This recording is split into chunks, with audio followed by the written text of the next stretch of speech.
diamonds in the rough. NFL Draft Diamonds. Time to shine.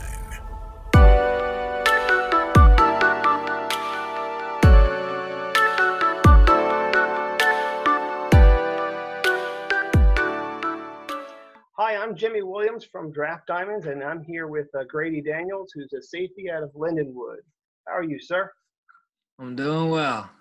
All right. Can you just explain to the viewers like a little bit about your overall career?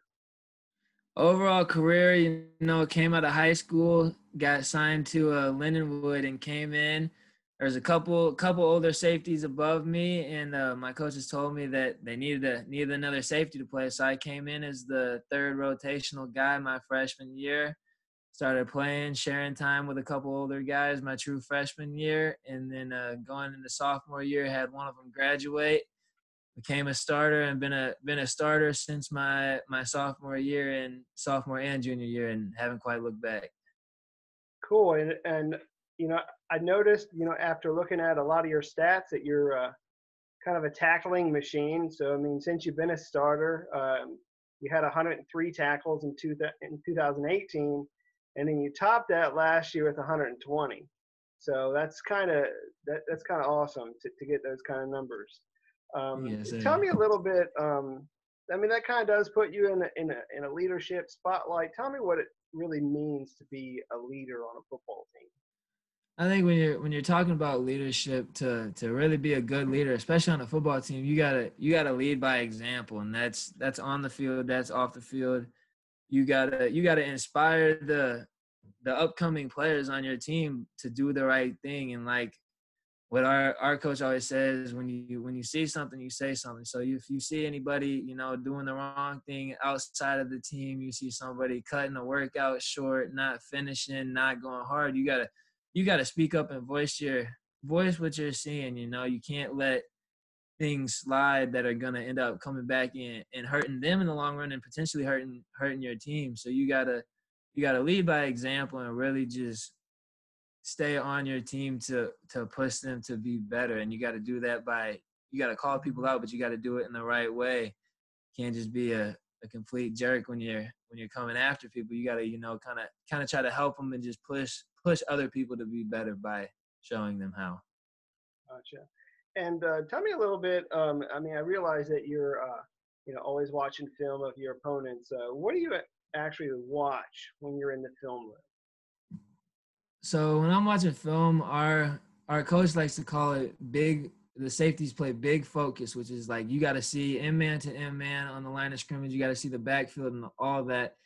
And I kind of like to start off by watching the linemen when I'm watching film and just seeing how their stances change when they're going for a run play versus a pass play, how they're looking when they pull, how if they're running a trap to one side, who's moving where, if they're looking. And then I like to watch a lot of the quarterback and just see where his head goes before the play, see if there's a certain way he's looking, if it's I look away from the way the ball is going every time to start off. I just like to find the little consistencies in what he does, and just find out if he's a hand on the towel every time he throws, if he's looking at the receiver he wants to throw at before the ball. And, I try to find those little habits that they do that they don't even know they have. And then pretty much last, I look at the receivers, and I like to look at their spacing on the field. I think that's super crucial. So if he's spaced out wide, is he always running an in route? If they're tight, are they running a certain combination route every time? Are there certain combos where two certain receivers on the same side of the field? And I just really like to watch the spacing of and where they're lined up. And then I like to watch just their first couple steps out to see if they're running a deep route, are they going to come off burn? And if it's a run play, are they just going to jog out? And I'm big on the first couple steps when they're getting into their route and their spacing. Cool. It's nice to hear a little bit about that. You had told me earlier that you used to be a quarterback in high school, so it's good to have that, just kind of in your, experience, because I mean, you sort of know how they think. You know So, how they think a little bit, you know? yeah. You know, in the past, I was always thinking, like, I need my hands to be dry. I'm worried about it. You know, I don't want the ball to slip. So it's coming from playing quarterback, it definitely helps you find the little habits that people do a little more. Right, right. Hey, On some couple things. more questions before you end up. Why, Grady? Why do you actually play football? Why do you play football? Tell me. You know, I've heard this question asked to a lot of kids on our team, and I always think about it when it's asked. And overall, I've been doing it since I've been a little kid, and I played it just because starting off, I'm thinking like, what greater sport can there be? You get to run around and just try to absolutely obliterate everybody on the field. And when else do you get to do that in life, you know? And when else is it really acceptable just to go see if you're better than somebody and if you can run through them? And I play it because I love football.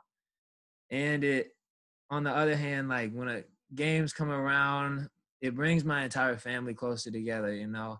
Brings my brother comes and watches, it brings my parents in, my grandparents, they come, brings them closer, gets even like my grandma's sister, my aunts, uncles watching it on the live stream and just talking, and it really brings my family together. And I love playing the game.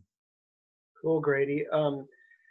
One last thing. Give me your final pitch to a pro team. You know, why should they draft you? Why should they take you, sign you, give you millions of dollars in your checking account? Why should they take you, man? My pitch. So you know, growing up, I had an older brother, and nothing came easy to me growing up, and had to work for everything. I had an older brother who pretty much would just make everything for me as hard as he possibly could. He made me work for whether we were playing basketball, whether we were throwing the football, whether we were trying to cover each other in the yard. He just absolutely tried to abuse me at any point he could.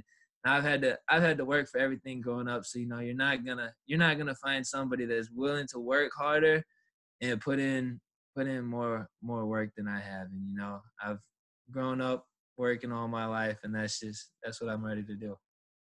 All right, Grady. Well, I really like the our opportunity here to sit and chat, and it's been nice talking with you.